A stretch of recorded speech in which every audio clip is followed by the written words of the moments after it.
Subscribe करें advance study point channel को और बेल आइकन को प्रेस करें और ऑल पर क्लिक कर दें, जिससे आने वाली नई वीडियो आप तक सबसे पहले पहुंच सके। Good morning students. This is part second for class 10 chapter first. First part आपको वीडियो के डिस्क्रिप्शन में लिंक मिल जाएगा, अदरवाइज आप आई बटन को प्रेस करके भी उस वीडियो को देख सकते हैं। इस पार्ट में सेकेंड पार्ट में हम डिस्कशन करेंगे किस बारे में, mineral malnutrition, alkaloids, obesity, blood pressure, water और इनसे रिलेटेड कुछ और जो टॉपिक्स हमारे बच गए थे, जैसे food adulteration, misuse of medicine. So in topics के बारे में आज हम डिस्कशन करेंगे। हमने विटामिन मालन्यूट्रिशन पढ़ा था, यानी विटामिन की कमी, किसी पर्टिकुलर विटामिन की कमी से बहुत सारी डिजीजेस होती हैं, उनके बारे में हमने पढ़ा, डेफिशिएंसी डिजीजेस के बारे में। So today this is mineral malnutrition. Mineral malnutrition यानी किसी मिनरल की क्या हो जाना, कमी हो जाना। अब ये मिनरल्स भी हमें फूड से ही मिलते हैं, हम जो फूड इनटेक करते हैं उसी से हमें क्या मिनरल्स की भी जो हमारी रिक्वायरमेंट है वो कंप्लीट होती है। जो कुछ पर्टिकुलर मिनरल्स हैं वो ये हैं, हमारे जो मिनरल डिमांड है उसको दो पार्ट्स में हम डिवाइड करते हैं। एक तो होते हैं मैक्रो मिनरल्स और दूसरे होते हैं माइक्रो मिनरल्स। मैक्रो मिनरल्स जो हमें लार्ज अमाउंट में चाहिए या लार्ज क्वांटिटी में जिसकी हमें रिक्वायरमेंट है, दोज आर मैक्रो मिनरल्स। और माइक्रो मिनरल्स जो हमें किसमें चाहिए, स्मॉल क्वांटिटी में रिक्वायर्ड है, हमारी बॉडी को बहुत कम क्वांटिटी में चाहिए, those are known as micro minerals. So यहाँ मैक्रो मिनरल्स जो है वो है आयरन, आयरन के अलावा कैल्शियम, कैल्शियम के अलावा हम देखें तो फॉस्फोरस, बाकी जो जिंक है, पोटेशियम है, सोडियम है, आयोडीन है, दीज आर माइक्रो मिनरल्स, क्योंकि इनकी हमें बहुत छोटी सी अमाउंट चाहिए होती है। आयोडीन बहुत कम अमाउंट में हमें चाहिए होता है, ठीक है। सो ये दो क्लासिफिकेशन है मिनरल्स के। सोडियम की हम बात करते हैं तो सोडियम हमें मिलता है सॉल्ट से। हम जानते हैं NaCl हमारा कॉमन सॉल्ट जो हम खाते हैं उसमें सोडियम प्रेजेंट होता है। सोडियम की हमें जरूरत होती है न्यूरल चार्ज ट्रांसमिशन के लिए। न्यूरल चार्ज ट्रांसमिशन से हमारा मतलब होता है जो हमारे ब्रेन के अंदर जो सेल्स हैं, सेल्स में क्या सिग्नल्स डेवलप होते हैं, वो सिग्नल्स एक सेल से, एक न्यूरॉन से दूसरे न्यूरॉन तक, दूसरे ब्रेन सेल तक जो ट्रांसफर होंगे, उसके ट्रांसफर में कौन हेल्प करता है, सोडियम। हमारे बॉडी में दो तरह के साइकिल्स चलते हैं, sodium cycle and potassium cycle, और ये दोनों ही क्या करते हैं, सिग्नल्स को एक्सचेंज करने में मदद करते हैं, सोडियम और पोटेशियम दोनों ही। इलेक्ट्रोलाइटिक बैलेंस, हमारे ब्लड और हमारी बॉडी, हमारी सेल्स के बाहर जो ब्लड फ्लो करता है, हमारी ब्लड वेसल्स में जो ब्लड फ्लो करता है, और हमारी जो सेल्स हैं दोनों के अंदर क्या रहते हैं, न्यूट्रिएंट्स प्रेजेंट रहते हैं, दोनों के अंदर आयंस प्रेजेंट होते हैं। ये न्यूट्रिएंट्स किस फॉर्म में होते हैं, आयंस की फॉर्म में। सो इन आयंस का बैलेंस कौन बनाए रखता है, सोडियम और पोटेशियम, दोनों का ये काम है। मसल कॉन्ट्रैक्शन, हम जब हाथ पैर हिलाते हैं तो इसमें भी कौन हेल्प करता है, हमारी मसल्स को कॉन्ट्रैक्ट होने में और रिलैक्स होने में कौन मदद करता है, सोडियम और पोटेशियम। इसके अलावा पोटेशियम का एक और वर्क है, सेलुलर एक्टिविटीज में भी काम आता है। जो हमारी सेल्स हैं, सेल्स के बीच में जो एक्सचेंज होता है मटेरियल का, उसमें भी कौन हेल्प करता है, पोटेशियम। थर्ड है आयरन। आयरन हमें लार्ज क्वांटिटी में चाहिए क्योंकि ये किसके फॉर्मेशन में हेल्प करता है, आरबीसीज के फॉर्मेशन में। आरबीसी जानते हो, red blood cell, red blood cell में हीमोग्लोबिन होता है, हीमोग्लोबिन जो है वो आयरन का बना हुआ है, ये एक प्रोटीन है। सो उसके फॉर्मेशन के लिए किसकी जरूरत होगी, आयरन की। आयरन क्या काम करता है, गैसेस का ट्रांसपोर्टेशन करता है। जो काम हीमोग्लोबिन कर रहा है, हीमोग्लोबिन आयरन का बना है, तो वो काम किसका है, बेसिकली आयरन का। आयोडीन, आयोडीन भी एक माइक्रो मिनरल है सोडियम और पोटेशियम की तरह। ये क्या करता है, थायरॉक्सिन के फॉर्मेशन में हेल्प करता है। अगर आयरन की कमी हो जाए किसी को तो उन्हें हम कहते हैं वो कैसे हैं, एनीमिक है, यानी उन्हें क्या हो गया है, एनीमिया। ऐसे पर्सन्स को हमें क्या देना चाहिए, ऐसा फूड जिसके अंदर आयरन की अमाउंट ज़्यादा हो। ऐसा फूड जो आंवला है, इंडियन गूसबेरी, आंवला, जैगरी यानी गुड़, ग्रीन लीफी वेजिटेबल्स यानी हरे पत्तेदार सब्जियां, और बाकी ग्रीन वेजिटेबल्स में भी आयरन प्रेजेंट होता है। इसके अलावा उसको क्योर करने के लिए एक मेडिसिन या एक टैबलेट दी जाती है, that is iron folic acid. वो टैबलेट होती है किसकी? आयरन फॉलिक एसिड की, जो कि आयरन की डेफिशिएंसी को नहीं होने देती या आयरन की रिक्वायरमेंट को पूरा करती है। आयोडीन की हेल्प से क्या बनता है? Thyroxine hormone. हमारी बॉडी में गले के यहाँ पर एक थायराइड ग्लैंड है जो किसका फॉर्मेशन करती है? थायरॉक्सिन का। अगर वो नहीं होगा तो एक डिजीज हो जाती है, कौन सी? गॉइटर, जिसे हिंदी में गलफांडू रोग कहते हैं, जिसमें गला कैसा हो जाता है? मोटा या स्वेल हो जाता है। यहाँ से जो थायराइड ग्लैंड है उसमें स्वेलिंग आने लगती है। और अगर थायरॉक्सिन हार्मोन का फॉर्मेशन जो है, थायराइड ग्लैंड ने काम करना बंद कर दिया, थायरॉक्सिन का फॉर्मेशन हो ही नहीं रहा, तो कौन सी डिजीज होगी? गॉइटर। बट अगर थायरॉक्सिन हार्मोन कम या ज्यादा बन रहा है तो कौन सी डिजीज हो जाती है? Thyroid disease. नेक्स्ट है फॉस्फोरस। फॉस्फोरस जो है वो एक मैक्रो मिनरल है। फॉस्फोरस हमें लार्ज अमाउंट में चाहिए होता है, इसीलिए हमें कहा जाता है फाइब्रस फ्रूट्स और फाइब्रस वेजिटेबल्स खाइए, क्योंकि सभी तरह के फ्रूट्स और वेजिटेबल्स में पोटेशियम और फॉस्फोरस पाए जाते हैं। फॉस्फोरस का काम है टीथ को स्ट्रेंथ प्रोवाइड करना। टीथ की जो लेयर्स हैं, ऊपर वाली लेयर, हमारा जो टीथ है, हमारी टीथ की 3 मेन लेयर्स है। सबसे ऊपर वाली लेयर होती है एनामल, सेकेंड लेयर होती है डेंटाइन, और थर्ड और लास्ट लेयर होती है पल्प। यहाँ पर मसल्स होती हैं, ब्लड वेसल्स, मसल्स होती हैं, ये होती है डेंटाइन। तो एनामल और डेंटाइन दोनों को स्ट्रॉन्ग कौन बनाकर रखता है? फॉस्फोरस। Next calcium. कैल्शियम भी एक मैक्रो मिनरल है, लार्ज अमाउंट में चाहिए, क्योंकि कैल्शियम से हमारी क्या बनी होती है? बोन्स और टीथ बने होते हैं। टीथ की जो सबसे ऊपर वाली लेयर है वो तो पूरी तरह से किसकी बनी हुई है? कैल्शियम कार्बोनेट की। हमारी बोन्स भी कैल्शियम की बनती है, और बार बार वो कैल्शियम क्या होता रहता है? रिप्लेस होता रहता है। सो हमें रेगुलरली किसकी जरूरत होती है? कैल्शियम की। कैल्शियम का एक इंपॉर्टेंट सोर्स है क्या? मिल्क और मिल्क प्रोडक्ट्स। इससे बोन हेल्दी रहती है, टीथ हेल्दी रहते हैं। अगर कैल्शियम की कमी हो जाए तो बोन्स बैंड होने लगती है, यानी रिकेट्स हो जाता है, और बोन्स वीक हो जाती है, पतली हो जाती है, उनकी डेंसिटी कम हो जाती है। जैसे इतनी मोटी बोन है तो बाद में कैल्शियम नहीं लेने की वजह से वो पतली हो जाएगी, तो वो टूट सकती है इजीली। इस तरह की डिजीज को कहते हैं ऑस्टियोपोरोसिस। सो कैल्शियम की कमी से 2 डिजीज होती है, रिकेट्स एंड ऑस्टियोपोरोसिस।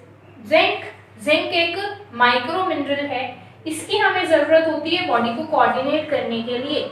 हम देखते हैं कुछ लोग बहुत एफिशिएंटली वर्क कर पाते हैं, बहुत तेज़ी के साथ और बहुत ही परफेक्शन के साथ वर्क कर पाते हैं, जबकि कुछ लोग चीज़ों को इधर उधर गिरा देते हैं या फिर चीज़ों को याद नहीं रख पाते। उनकी बॉडी में किसकी कमी होती है?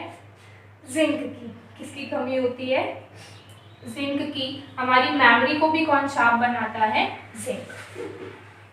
और ये हमें मिलता है ग्रीन लीफी फूड का। फूड के जो 5 मेजर कंपोनेंट्स हैं, उनके अलावा फूड का एक और मेजर पार्ट है क्या? वाटर और रफेज। रफेज हम फाइबर्स को कहते हैं जो हमारे फूड आइटम में प्रेजेंट होते हैं और जो डाइजेस्टेबल नहीं होते। हमारा जो डाइजेस्टिव सिस्टम है उनको डाइजेस्ट नहीं कर सकता है, बट वो क्या करते हैं?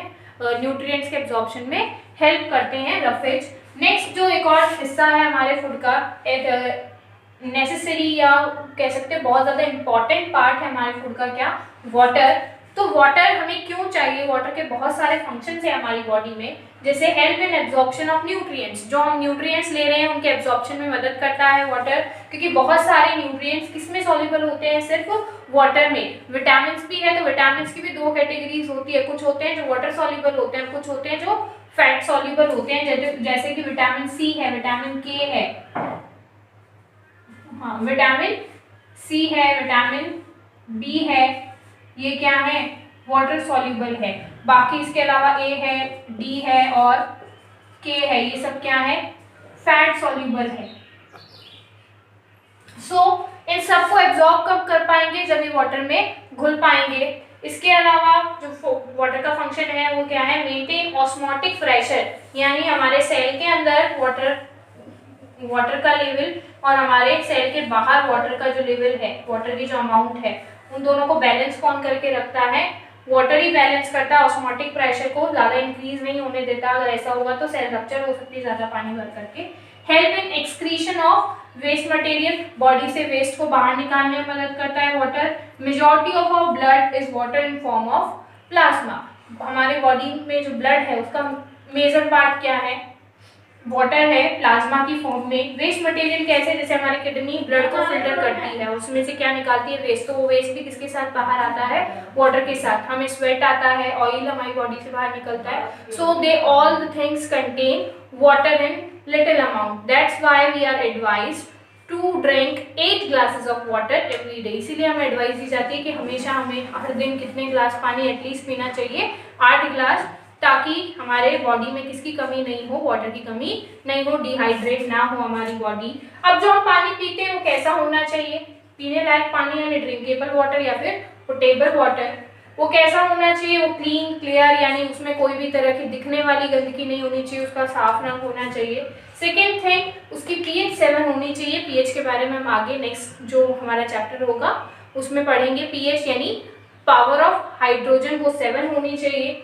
BOD यानी biochemical oxygen demand, biochemical oxygen demand क्या होती है, हर एक वाटर के अंदर कुछ माइक्रो ऑर्गेनिज्म प्रेजेंट होते हैं, वो क्या करते हैं, वो उस वाटर, अगर गंदा ज़्यादा पानी होगा तो उनकी ऑक्सीजन की डिमांड ज़्यादा होती है उसको साफ बनाने के लिए, कम BOD होनी चाहिए। ऐसी कम BOD होगी तो उसके अंदर जो वेस्ट मटेरियल है उसकी कमी होगी, यानी वो वाटर कैसा होगा, साफ। BOD वैसे 0 ही होनी चाहिए उस वाटर की।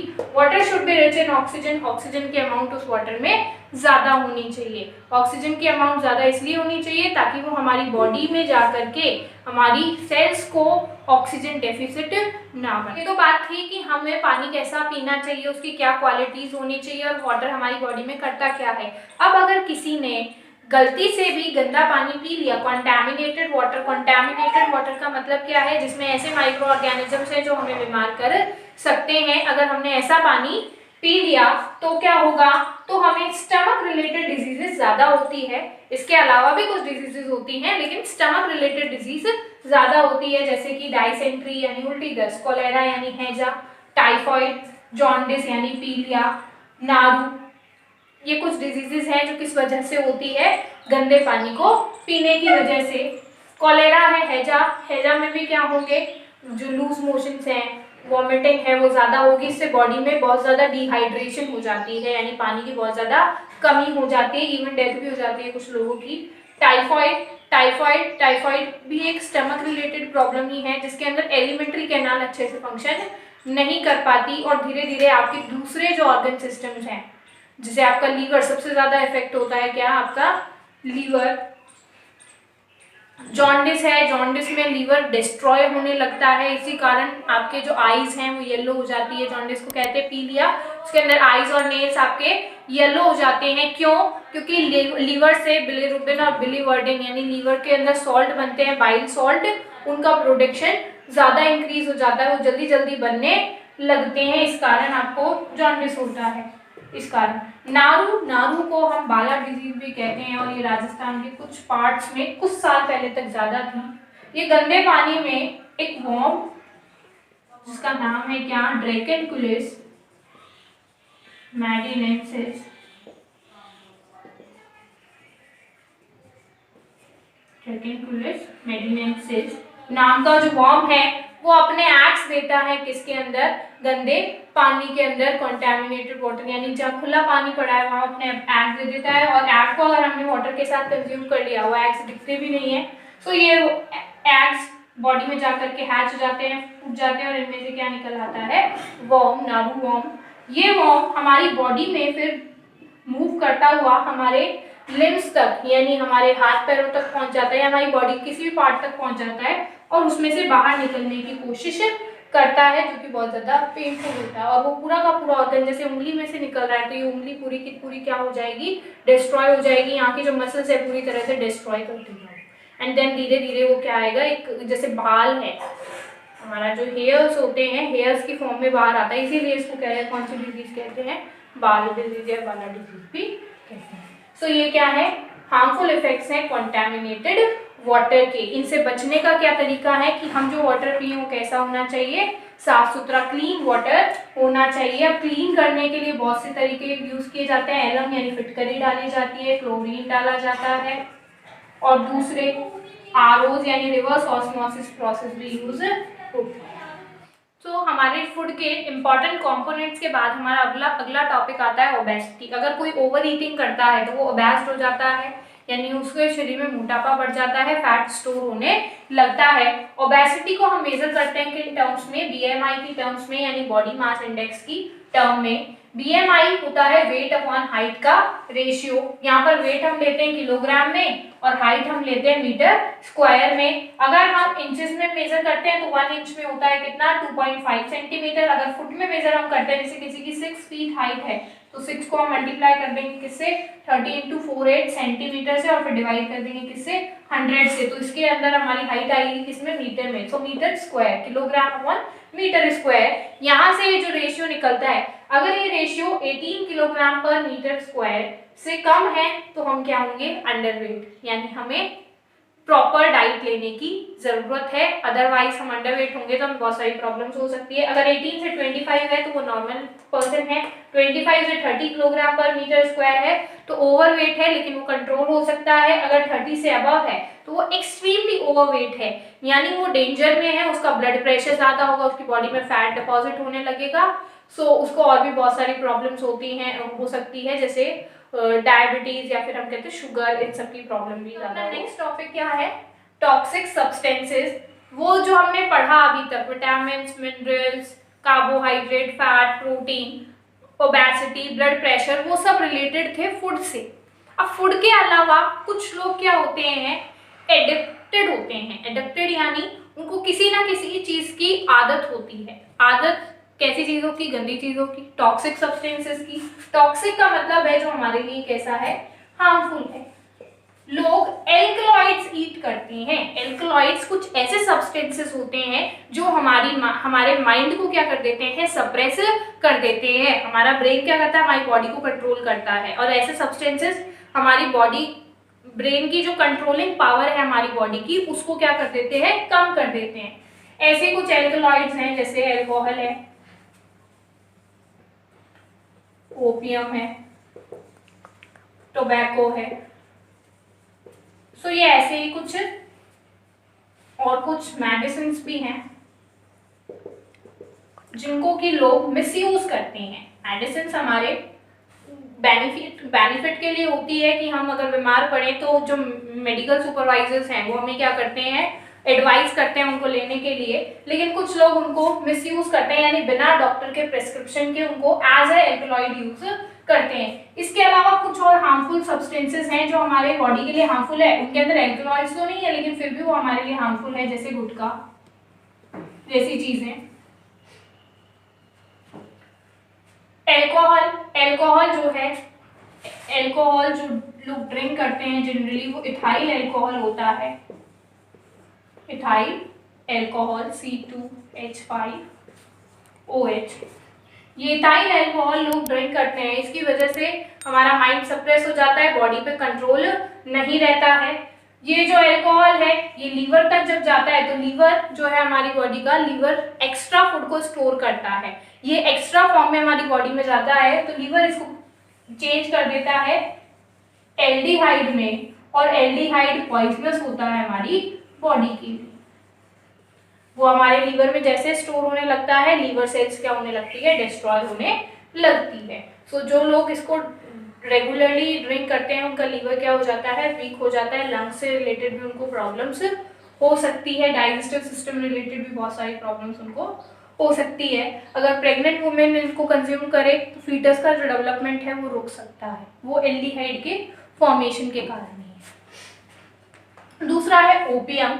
ओपियम जो है, ओपियम एक प्लांट से मिलने वाला प्रोडक्ट है। ओपियम का जो पौधा है उसको जनरली हम जानते हैं किस नाम से, पॉपी के नाम से। पॉपी जो प्लांट है वो रिलेट करता है पेपेवर सोमनिफेरम, पेपेवर सोमनीफेरम नाम के एक प्लांट ग्रुप से। इसको जनरली हम पॉपी कहते हैं, जिसको हम हिंदी में अफीम कहते हैं, उसी को ओपियम के नाम से जाना जाता है। पॉपी को as a ornamental plant, ornamental plant यानी जो बगीचों में सजावट के लिए यूज होते हैं, सजाने के लिए, वैसे यूज किया जाता है। क्योंकि पॉपी के जो फ्लावर्स हैं वो काफी ज्यादा कैसे होते हैं, ब्यूटीफुल होते हैं, रोज की तरह दिखते हैं। दैट्स वाई पॉपी को प्लांट्स गार्डन में एज अ प्लांट उगाया जाता है। बट उसके फ्लावर से जो फ्रूट बनता है, उस फ्रूट के ऊपर जब कट लगाया जाता है तो वहां से लेटेक्स निकलता है। उसका लेटेक्स यानी जो दूध जैसा सब्सटेंस निकलता है, उसी से हमें क्या मिलता है, ओपियम। और ओपियम एक बहुत ही हार्मफुल एल्कलॉइड है, क्योंकि ये धीरे धीरे हमारी नर्व्स को डैमेज करते करते हमारी नर्व्स पूरी तरह से डिस्ट्रॉय कर देता है, जिससे हमारे ब्रेन के कुछ हिस्से क्या हो सकते हैं, पूरी तरह से फंक्शन करना बंद कर सकते हैं। दूसरा, ये लोगों के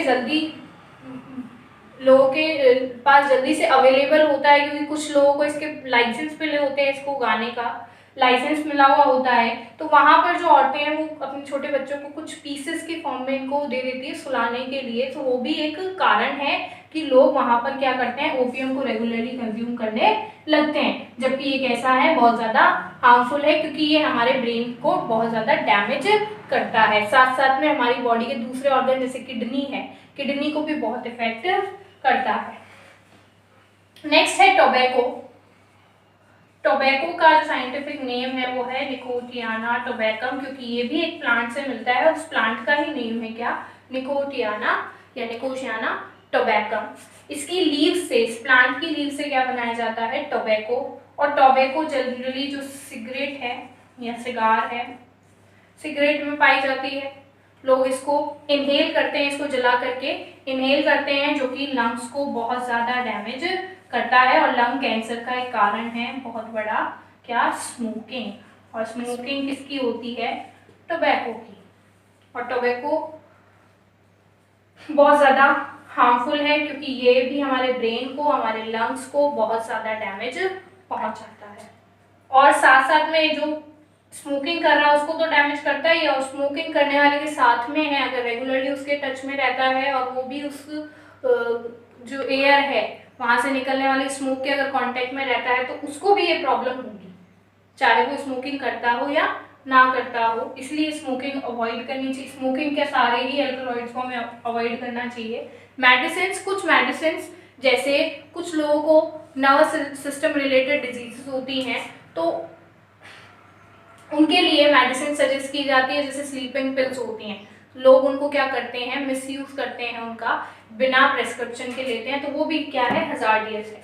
गुटखा बना होता है बीटल यानी पान, सुपारी जो होती है उसके पीसेस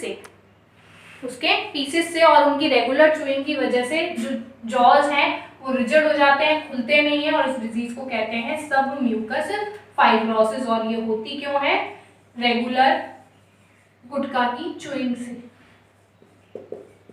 मुंह खुलना ही बंद हो जाता है। इस तरह की डिजीज को हम कहते हैं सब म्यूकस फाइब्रोसिस। इसके अलावा एक टॉपिक है फूड एडल्ट्रेशन, और कुछ और मेडिसिन के अलावा भी कुछ और दूसरे इंटॉक्सिकेंट मटेरियल, जो हम हमारे थर्ड वीडियो में कंटिन्यू करेंगे। थर्ड वीडियो के साथ आपको नेक्स्ट चैप्टर का जो हम कह सकते हैं थर्ड वीडियो के साथ नेक्स्ट चैप्टर का भी आपको क्या, एक ब्रीफ डिस्क्रिप्शन मिलेगा, जिसके बाद हम अपना नेक्स्ट चैप्टर स्टार्ट करेंगे। इसके बाद हमारा नेक्स्ट चैप्टर होगा 5th chapter, acid base and salt.